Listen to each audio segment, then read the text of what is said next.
can't hear me, right? Okay.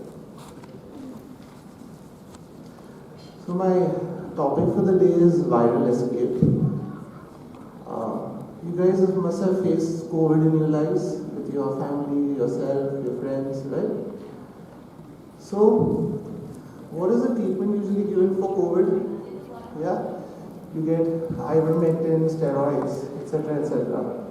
All these drugs are given to every single patient of COVID, and we expect that they will work.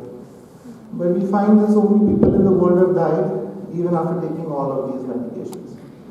Which means that there's something more that we need to understand about COVID. So we basically started doing research almost 5 years ago, not on COVID but actually on dengue. And we were developing treatments for dengue. Now COVID and dengue are both nearly similar in the way that they escape the immune system. So we identified a few of the pathways and we were developing various medications to target those pathways. When COVID hit, our drug was already ready and we started using it on our cases. So we have done human trials on it, we have internationally published papers on it. We work with the Indian government labs as well, and we have worked on this drug. It is now available in your country as well. So my talk will be actually not just on my medication, which as I've often said, doesn't matter. Basically how we train doctors to identify what's going on in the patient and how to treat it.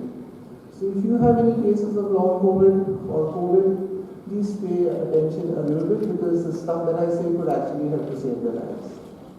So let's go. So our medication is called as IMUSIL, as the name says. But again, I won't be talking about that right now. I'm just going to be talking about what happens when you get a viral infection like COVID. So the first thing that happens once COVID starts to enter your body is that your immune system starts to target it. Now, once your immune system hits it, your innate immune system makes a cytokine called interferon beta. This is the cytokine which is made by cells which are infected with COVID, and it's like a cry for help. They send this interferon beta out of themselves so that the adjacent cells next to them start making a certain protein, like protein kinase R. And the moment the virus jumps from that infected cell to the non-infected cell, the non-infected is ready with this big scissor and chops the virus down and kills it. So this thing is known as an antiviral state. That means that interferon beta is very critical. If your interferon beta levels are low, COVID will cause you a grave amount of harm. There are many people who have defects in the ability of their bodies to make interferon beta. Also, as you grow older, you start having anti-interferon beta antibodies, which target your interferon beta, bringing it down. So the COVID virus can then spread inside your system. What happens to that infected cell? Now, the interferon beta which it released out is not going to help it. So you have natural killer cells coming in to target that infected cell and kill it off. The natural killer cells respond to certain cytokines as well, like interferon gamma, interleukin 15. So if those levels are low, and again the COVID virus has the ability to bring them down, your natural killer cells don't function. So the COVID starts to spread inside your body. Now days 1, 2, 3, 4, 5, 6 have gone. Your innate immune cells are struggling to deal with the virus. So they give a call for help to other cells which enter your body through your blood vessels. These cells are your neutrophils. If you've seen in your blood reports, your neutrophil counts after COVID start increasing. Now, neutrophils ideally make interferon beta, small amounts of it. But they also cause problems to your body because they release oxidative stress. They start burning your body.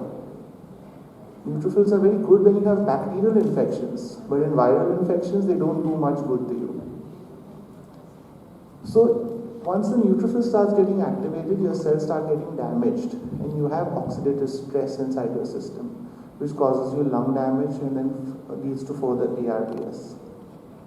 By the time you're on day 7 or day 8, your adaptive immune system has sort of picked up some of the antigens from the virus, and it starts activating in order to form antibodies.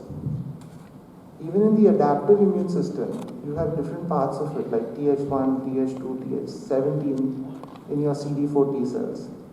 So ideally your Th1 has to get activated and Th2 has to get down-regulated. But viruses like COVID and dengue activate your Th2, making get allergic reactions. So we see that patients with COVID respond to mast cell stabilizers because they're getting allergic type reactions. But giving a mast cell stabilizer is not going to help the patient too much because the problem is with the immune system being dysfunctional.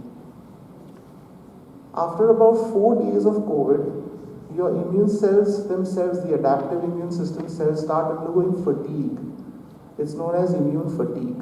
The reason why this happens is because the immune system is hyperactive, it will cause you damage. So slowly it switches off and becomes passive. So it sees COVID around itself but doesn't respond to it. This is known as immune fatigue or immune exhaustion. So we needed to reactivate the immune cells as well. So I'll again repeat what I've said from the start. We needed to activate interferon beta.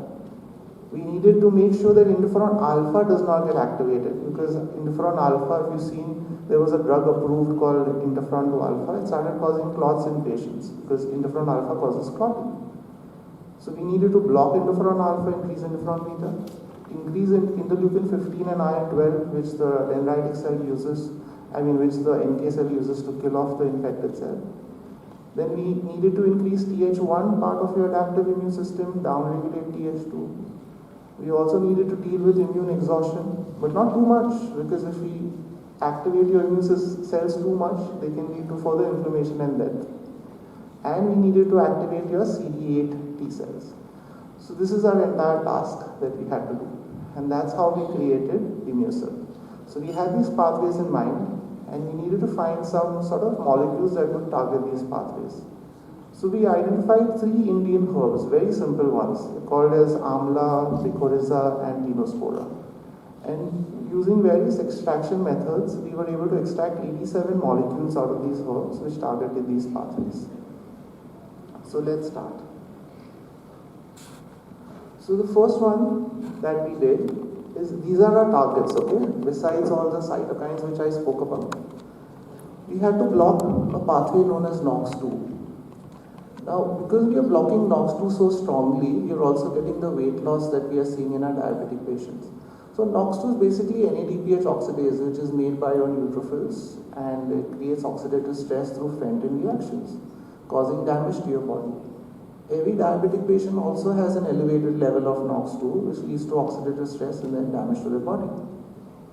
The reason why we chose NOX2 is because not just for COVID, but because many of our diabetic patients we found were getting worse with COVID. They were having severe shooting up of their diabetes, having severe shooting up of their blood pressure.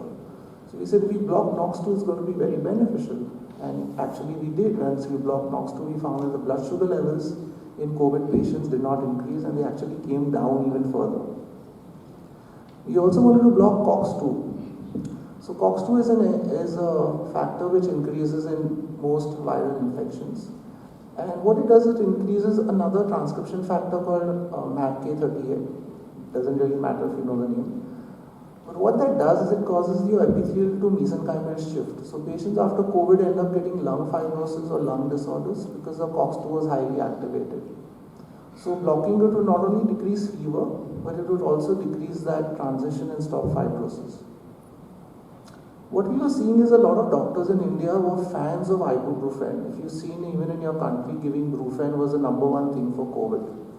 It was actually a very deleterious thing because you need COX-1 activity in order to target COVID. You just needed to stop COX-2. If you give patients Brufen, you're blocking COX-1 and destroying your ability to target the virus.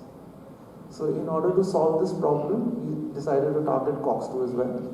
And then also block the entire inflammatory cytokines like TNF, IL-1 and IL-6. So now let's start finally. If this thing works. This is not working.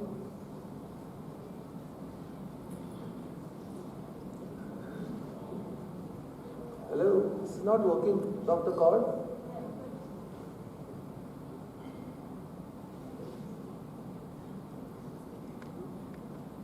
Oh, yeah, okay. Fine. So the pill is, as I said, a combination of the three herbs, which is Mycorrhiza, Tinospora, and Embolica, which is basically amla. We identified these 87 molecules using various methods, and as I'm saying, we used specific extraction methods to extract these molecules out from the herbs. Now, as I've explained, the SARS-CoV causes an increase in the enzyme NOX2. As NOX2 increases, there is increase in the inflammasome activity, which increases IL-1, and IL-1 is what causes you the severe fever that we get. There is also a decrease of type 1 interferon, because as NOX2 increases, your ability to make interferon beta also decreases. And as I said, our goal is to increase interferon beta. Because there is a increase in NOX2 and increase in neutrophils, most of your COVID patients will have an increase in the neutrophil count and a lowering of your lymphocyte. And this is basically what is called the cytokine storm, and it's very easy to measure in a patient. If you get a simple CBC, you can simply do the neutrophil to lymphocyte ratio, and once it crosses a certain level, we know that this patient is undergoing a cytokine storm. So after we understood these pathways, these are the ones that we targeted. So our research was done in collaboration with the Indian Institute of Science, the Indian Institute of Genetic Engineering in Delhi, and of course our own lab in Kochi, which is tied up with the government labs. So how did we first start to try the drug? We took these Vero E6 cells and we subjected them to IMUSIL. Now, these Vero E6 cells have the ability to make interferon beta if they are stimulated, but only if they are stimulated. So when we added IMUSIL in the petri dish to these infected cells, we found they made interferon beta and wiped out 71% of the virus in just 24 hours. This was such a significant change that we got a call from the director of the Indian Institute of Genetic Engineering, who pushed us into doing human trials. So as you see, there was a 71% decrease in the virus in just 24 hours. Now we also had to make sure that it wasn't toxic, so we did a PBMC trial and we actually measured its cytotoxic potential, and we found that it was not toxic when used. We also did a rat study on it, because we need to go from rat trials to a human trial in order to get approval, which we did. In a rat trial, we wanted to measure its ability to decrease inflammation, so we induced paw edema in the rat, and we gave indomethacin versus IMUSIL. We found that IMUSIL was able to rapidly decrease the swelling in the rat's foot compared to indomethacin, which means we proved COX-2 ability. And we also did, of course, the rat dissections and those histology slides to prove that it was non-toxic to other organs in the rat. So this was the published paper from the International Center of Genetic Engineering. This is our slides on NOX2 blockade. If you see under control, this is how much of NOX2 expression is there when you are not infected with a bacteria or some infection or inflammation is on. When you get infected or you have some inflammation, the LPS increases by this factor. But when we give LPS plus IMUSIL, if you see the NOX2 expression is even lighter than in the control. Which means that if you take IMUSIL for COVID, not only does your COVID improve, but your general health status also improves dramatically. Okay, so this was the effect of COX-2 blockade. Again, there was a rapid decrease in COX-2. So this basically proves that the amount of fibrosis in the lung would decrease, as well as the decrease in the fever of the patient. Plus, because the COX-2 is not stimulated, the infected cell or the cells of your body, which are even mildly infected, have a chance of survival and they don't end up dying.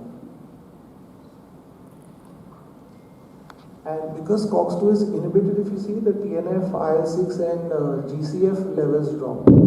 So the neutrophil counts would then drop and the lymphocyte counts would increase with IMUSIL. This is the antioxidant effect. So as you can see here, these are your normal cells which are not infected. They are not really infected with LPS. Once LPS infects the cell, this is the amount of damage that happens inside the cells. And when we infected the cell with LPS and IMUSIL, again there was no damage to the cell. It scavenges those ROS. So what is the difference between IMUSIL and an antioxidant like glutathione or vitamin C? You must have heard of so many antioxidants, vitamin E, etc. So all of these are extracellular antioxidants. They grab that free radical once it is escaped from the cell, and then they basically just dispose of it. Or like vitamin C will not actually dispose of it; it just takes it and gives the free radical to glutathione. So all your antioxidants, which are unlike glutathione, are like runners in a race. They take that baton and give it to each other, and finally it is glutathione which disposes of it.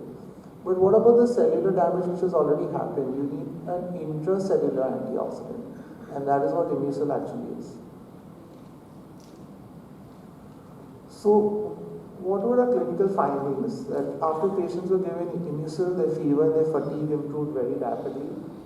It also started to decrease abdominal fat within a couple of weeks. So our patients who were even cured with IMUSIL, they kept coming back and asking for more. Our long COVID patients with chronic fatigue improved really rapidly. And patients who developed diabetes after COVID, they healed very rapidly after IMUSIL. Usually within a couple of months, they were free of diabetes. Now, before I go to long COVID, I also want to talk about how we are actually training our doctors to target long COVID and all the little weird cases that we've had. So there are many other factors besides the immune system which are malfunctioning when you get COVID. I'll give you an example. Doctor's son was having COVID. I don't know if she's here. But her son was having COVID and he was having high fever. It wasn't coming down even with IMUSIL. So she called me up and said he's having high fever, having severe body pains. What do I do? So I asked her, is he constipated? She said, yeah, he's constipated. I said, is he having excessive thirst? She says, yes, he's having excessive thirst. What do these two symptoms mean for a COVID patient? It means that he's having problems in his vasopressin levels. Vasopressin is a hormone which keeps water in your body, right? It's the anti-diuretic hormone. And its levels are supposed to increase in your body when you get a viral infection. It is supposed to trigger cortisol and Th1 at the end of it. But these viruses create vasopressin resistance. Because it was creating vasopressin resistance, his vasopressin was increasing in his body. And obviously, if vasopressin goes up, you're going to feel excessive thirst because you want more and more fluid to come into your body. And you get constipated because the vasopressin is sucking all the water out from your colon into your body. So we gave him this homeopathic called as Brahmia, which controls vasopressin levels and improves the receptor sensitivity. Within the dose of that, the fever went off and the child was completely fine. In patients who have multi-system inflammatory syndromes, especially in kids or even in adults now due to COVID, Brahmia is the rescue remedy. You give it as a single dose and the patient's fever and all the inflammation in the body magically disappears. Then we have one more doctor in the group who had very bad COVID. She was having extremely high fever. But in her case, there was no increased thirst. There was no nothing. The fever was at 104.5 degrees, persistently high. And in the end, she told me she had a mildly positive DNA, which struck me as very interesting. So we gave her a medicine of EBV. And within a single dose, she started to improve dramatically. Because COVID also, it does not just target your system by messing with your immune system. It also reactivates Epstein-Barr. There's a paper out from China which shows that COVID does this. So once we started targeting Epstein-Barr, she healed of COVID. It's a very, very interesting case. So we train doctors on how to look at these symptoms. If you see a COVID patient, some have dry cough, some have wet cough, some have a lot of sputum, some have none. Some have abdominal pain with COVID, some have diarrhea, some have constipation. We train doctors in how to understand this. We train them at this symptom, what it actually means in the body, what is going on in the body, and then we train them how to target it. We've done more than now 40 to 50,000 patients easily, and the number keeps growing. So let's look at long COVID now. So there are four basic theories to long COVID, right? One of the theories is that there is viral persistence, that means the virus is persisting inside the system. And it's not just like it's persisting, it's not really replicating. So that's known as viral tropism. We think that this COVID, even after you're COVID negative, is somehow there in your body. It is, but it's not replicating. So So this non-replicating virus is tropic to your body. That means it targets certain organs and lives over there. For example, in your heart area or in your gut, it basically persists over there. Because it's persisting, your immune system is mounting a constant attack on the virus and creating almost like an autoimmune state in your body. The next thing is autoantibodies. Because the virus is persisting, as I said, there's oxidative stress and damage, and you start having autoantibodies which are attacking your body. Which is why in many patients who have chronic autoimmune disorders, they find that after COVID, their autoimmune gets worse. So patients with viral arthritis get worse, patients with any sort of autoimmune end up getting worse. The same thing happens even after the vaccine. So if you take the vaccine, it's not like the spike protein is floating around in your blood. Because the vaccine is basically an mRNA, and once the mRNA codes for the spike protein, it's gone, it's no longer there. And immediately the spike protein is captured by dendritic cells and antibodies formed against it. So all you are having is basically antibodies which have captured the antigen of spike protein and are recognizing it. There's no spike protein floating around in your body anymore. But these antibodies also target certain things besides COVID, and that is the problem. So the reactions from the vaccine are because your body's immune system is targeting other things which look to it like COVID-19, which are not actually COVID-19. Reactivation of Epstein-Barr is a very interesting thing which happens with post-COVID and even vaccination patients. One very interesting symptom that happens in patients, and I don't know if you all have experienced this in your family or friends. After COVID or after taking the COVID vaccine, you start having acidity. Patients develop acidity,